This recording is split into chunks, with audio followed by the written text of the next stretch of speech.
Lakers membership. and the Warriors are at least right now lined up to play in the first round. I am so excited. Yeah. It may be one of the great first-round NBA playoff matchups in history. It's outside of Lakers-Celtics, might be one of the most heated rivalries we've had, I guess, in our lifetime. I mean, there's been some mini rivalries that flare up and then they go away. Yeah.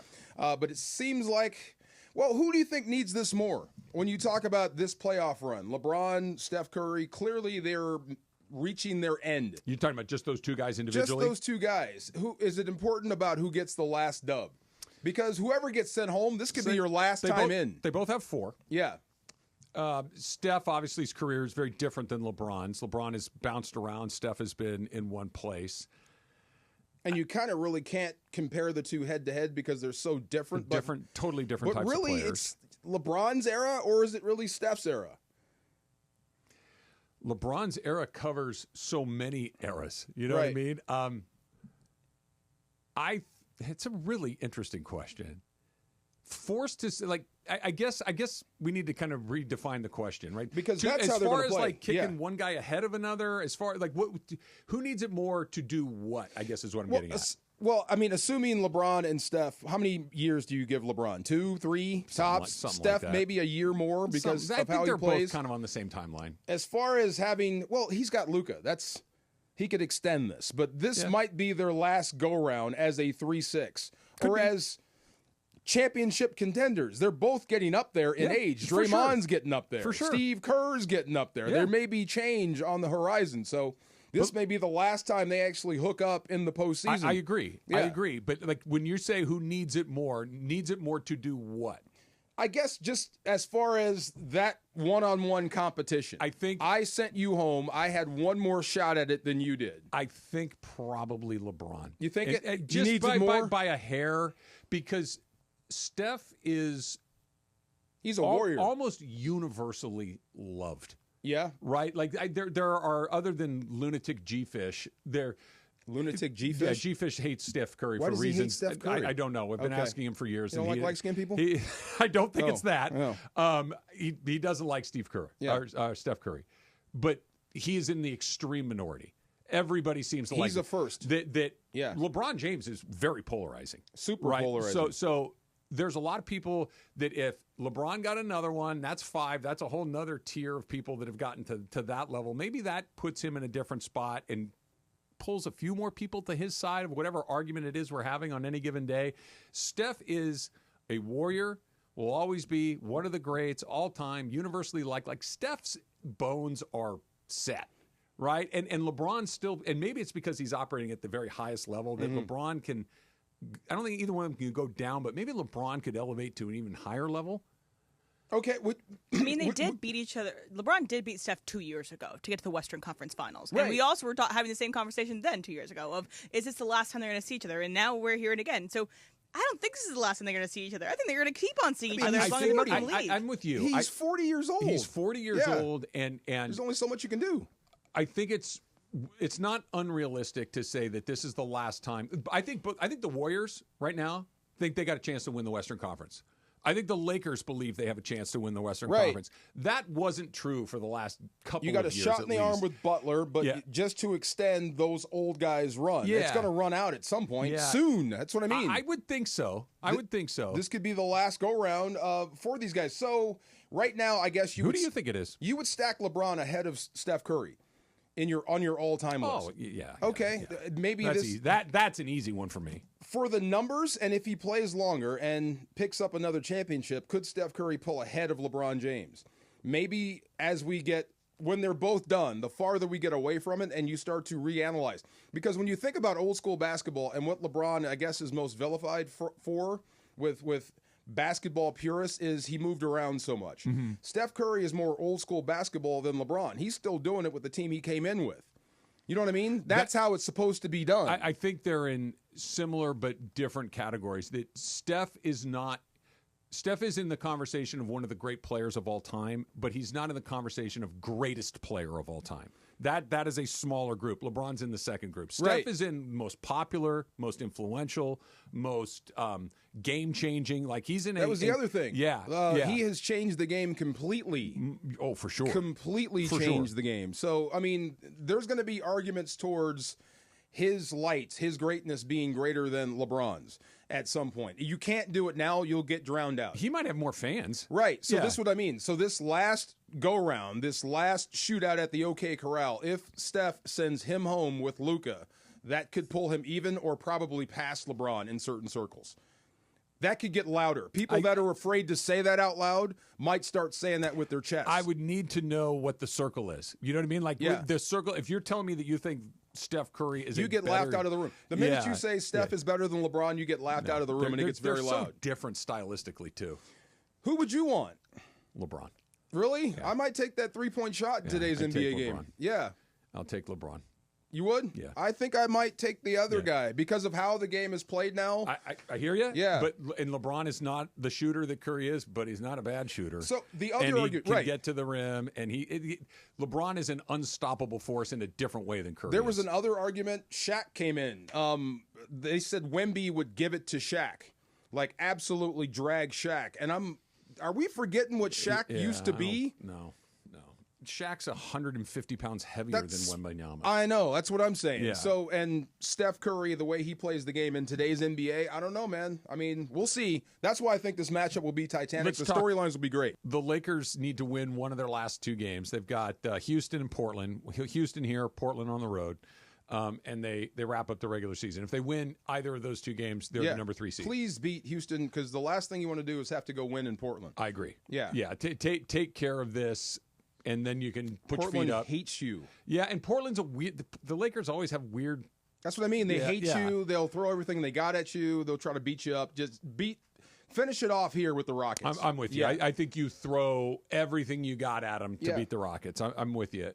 Let's assume that they do. Let's assume that the Warriors take care of their business and they stay in the 6. Now, they could move up, and the back half of the Western Conference is totally up in the air with just 2 games to go. There are 2 teams of the 8 teams that'll be in the playoffs. The Lakers are obviously one of them. So of the 7 remaining teams, I think the Lakers can beat all 7. Okay. But I do think that there are 2 that are very different than the other 5. If the Lakers play Minnesota, if they play the Clippers, if they play Memphis, if they play Houston and the rest of them, Taking the Lakers. I'm taking the Lakers. Feeling good about it. I think they're going to win, and I feel pretty good about it. You fear the Thunder? Not fear. You respect the Thunder? Both. The Thunder and the Warriors are the 2 teams that's like, okay, they got their hands full. I didn't know the Thunder fully have their hands full, and I would not be surprised if they lost. I didn't know they were on such an they're making history. They're winning games by a scoring margin that's thank you very much. That has never been seen before. Yeah, they're outscoring killing people. people. Yeah, I think we need to give them more respect. Maybe it's because we're blinded by Luka, but yeah, I feel the same way. No. There's 2. The Warriors and the Lakers, or excuse me, the Warriors and the Thunder, I fear for different reasons. Right. The Thunder, I fear for what you're just talking about. They're just they're lot good. better than everybody else. Yes. They're going to win. What are they going to finish with? 68, 9 They're wins? 66 and 14, Okay. probably went out maybe. They're going to have at least 66 wins. That's a lot of wins. They're really good. They're very deep. They're very young. They're very athletic. They're well coached. That's a problem just because they're that good, right? Right. The Warriors are a problem because Steph Curry's not going to freak out. Draymond Green's not going to freak out. Jimmy Butler's not going to freak out. Steve Kerr's not going to freak out. Like, that is about as veteran and chill and competitive and tough of a group that you're going to run into. Like, they're not as good as the Thunder, clearly, but they're way more seasoned and way more. Like, you could go beat them by 25 points in game 1, and they're not going to sweat it at all. They're going to see They're going going to come back in 2 days ready to go, and that Great. scares me to death. The Warriors, their championship pedigree, they're all great.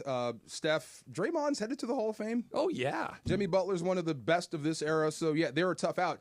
The reason I don't like them versus the Warriors is because they're good at playing small, just like the Lakers. The Lakers are good playing big teams when they go small because they can athlete you. Mm-hmm. The Warriors are really good at playing small. So if you match up or when you match up with the Warriors, I have no doubt that's going 7 or whatever, the max number of games in the playoffs. You're going to have to take them the limit to beat them. LeBron is going to play like LeBron in the playoffs, right? Obviously, there's a little bit of variance, but he's going to give you a LeBron performance. Same thing with Luka. Same thing with Steph. Same thing with Jimmy Butler. Yeah. Same thing with Draymond Green. And I think we could probably comfortably throw Austin Reaves in there too, right? Like he's in the combo. Yeah, for sure. For sure he is. Does it come down to, and I'm just going to pick these two guys because they're top of mind, like who's better more often, a guy like Podziemski or Rui? Like who has more time? Is it the Warriors fans going, I can't believe Rui beat us again? Or is it the Lakers fans saying, I can't believe Brandon Podziemski, we can't stop that guy? Because the stars are going to star. It comes down to those role guys that, does Gabe Vincent steal a game? Yeah. Does Podziemski do it? Like, it's going to come down to one of those. Probably. I mean, like the stars are going to cancel each other out. Is that what you're saying? Yeah, kind of. But the variance is pretty small, where a variance on a role player is what? Yeah. If Rui had 6 points, are you shocked? No. No. If he had 24 points, are you well, shocked? It depends on how many times he shot the ball. Yeah. You know, if he shot for a low percentage, I would be shocked. That's a bad Rui game. However many points he had. But a high percentage, that'd be great. And rebounds, everything else he's doing. If he played like crap, I'd be shocked. I really would. Role players never surprise me when they have a bad night.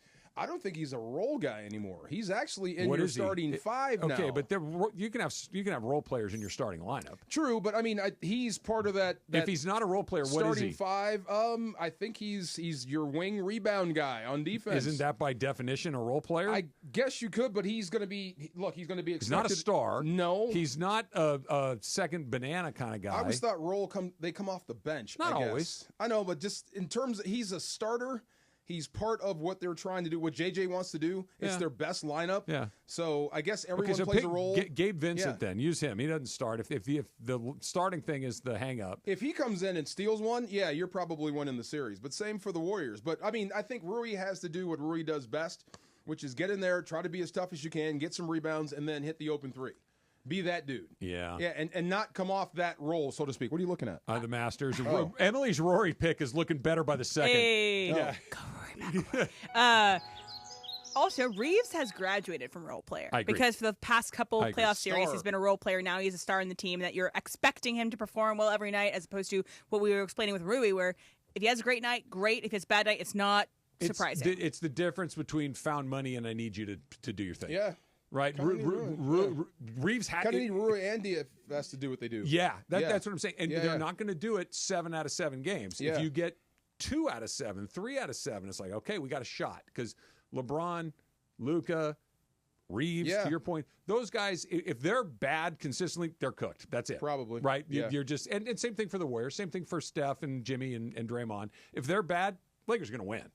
But most likely, it comes down to those, who's got the 4th best guy, and it doesn't have to be the same guy every night. It could be Rui one night, it could be Gabe Vincent another night, it could be Vando another night. Like, who gets those role players to elevate their game more frequently? It's so crazy. I don't think this comes down. It does to the Lakers on not on the offensive end, the other side is how you deal with stuff and how you figure out which way to come off those screens and how do you defend who's kicking. There's a lot of questions that they're going to present that Rui and DFS are going to have to answer, and LeBron and everyone else, but especially those 2 wing guys. You have got to make them hit tough shots. Yeah. If they get that open space, it is over for you, and they'll get hot, and you won't stop them. You think JJ's got something in his bag? I hope so. I don't know what you can have in your bag for Steph that hasn't been tried already. Yeah, no, not even necessarily for Steph. Steph may be one of those guys. There's not much we can do here. Like we're going to do our very best here, but if he gets going, and that's that. There's a reason he's made 8 trillion threes. I wish you can Jordan rules him, but you can't. Like, okay, we'll let him get off and lock everybody else down. That's just not how they run things. Yeah, he gets everybody going, and then he'll bury you. Yeah, I kind of think back to the Denver game and it was against Jokic, which was a pleasant and big surprise. But do they have something like, whoa, that's new? Like, has he had something that he's held back? And maybe it's not specifically designed to mess with Steph, but blitzing certain guys. Deal with Jimmy Butler, make Draymond struggle, or take Podziemski and eliminate him, like whatever it may be. But just, wow, we haven't seen that before. When are you going to do it, and how are you going to do it? And just that efficiency. Who was that? Was it against Ja? Who was saying that? Maybe it was AK, like where they wanted him to shoot the ball from and how they handled him when he got in that certain spot. I'm sure JJ, being a Duke grad and being a savant of basketball, is going to have some numbers about how to take certain guys away from the Warriors. But Steve Kerr knows that too. Who do you think the Warriors are more worried about getting ready if they're playing the Lakers? Are you? I'd be worried about Luka. Is that the first guy? Okay, we're going to break this down into most worrisome. Luka's number one, LeBron's number two? If LeBron is hot, let me just say, if he's white hot, you have no chance. If AR is white hot, how do I say this? I think Luka on this team might be the most unguardable guy. I think you're right. Yeah, I think he's the one guy you can't account for. He can just hit from everywhere, anywhere, and get people everyone else going too. Yes, you can't account for him. Yeah, I think he's the one. Like before the series even starts, right? Yeah. If you're having that meeting, the season ends this weekend, and everybody sits down. Okay, we got the Lakers. Let's talk about Luka first, right? What are we going to do with this? And then let's talk about LeBron, and then let's talk about Austin Reaves. Like that's the order of operations if you're getting ready to deal with them. Right. The only thing you can do for Luka is come after him on the defensive end, and every team does that. But you run the risk of him cooking you on the other end. Mm-hmm. And the other problem is if you Jordan rules him, we're going to let Luka go off. That means you're opening yourself up to LeBron James. You know what I'm saying? If we're going to like just let him go and try to lock down everybody else, Luka's going to kill you. If you come off that, LeBron is going to take advantage of that. AR is taking advantage of that single coverage. They've got some questions that you don't have enough answers for. But on the other end, they're going to come at Luka. You know this. That they're going to come at him because he's a target defensively. Yes. He's not a great defender. At all. The other thing it would make him do, too, which I think is spot on, make him work. Get mad. Well, yes, but that's not what I was thinking of is tire him out? Yeah. Tire him out. And by the way, same with LeBron. And not because LeBron's out of shape. That's not LeBron's issue. LeBron's 40 years old. Yeah. And if you have to make him work, and those guys are going to play near 40 minutes a night in the playoffs. Like the Warriors. They're old right? too. But if you make LeBron work because of his age, yes, and you make Luka work because of his fitness level, they'll have that bad body language bending over. You get your two guys that are breathing real hard and are a step slow. That could be the difference. That's why I want the Warriors. They're old. They got a lot of gray hair. They do. The Thunder have none. Steph doesn't look to get tired. No. LeBron occasionally will look like he's tired. You know who else doesn't get tired? Draymond. No. He's an Energizer Bunny. No, Can't stand different. him. But God, I wish we had him.